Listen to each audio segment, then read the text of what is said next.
कोई भी हाउसवाइफ जब घर खर्च के नाम पे अपने हस्बैंड से पैसे की डिमांड करती है तो उनके हस्बैंड का बड़ा ही रूखा सा रिएक्शन आता है। वो यही कहते हैं अपने खर्चे थोड़ा कम करो, कहां से लाऊं मैं इतने पैसे।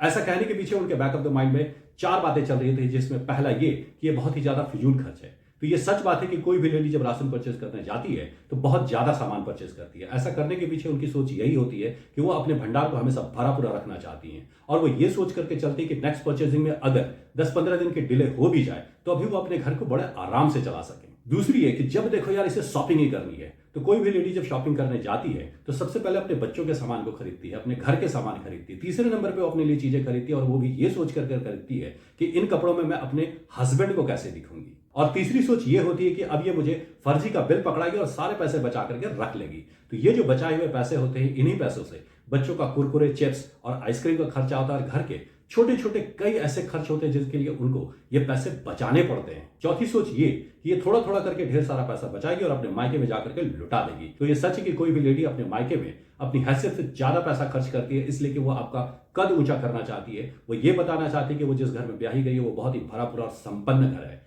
और एक लेडी से ज्यादा अच्छा बिजनेसमैन तो कोई होता ही नहीं है। वो अपने मायके में जितने पैसा खर्च करती है उससे 3 गुना तो वो लेकर के चले आती है। इसलिए जब भी आपकी वाइफ आपसे पैसे की डिमांड करती है तो उसे चिढ़ के नहीं, खुशी खुशी पैसे दीजिए।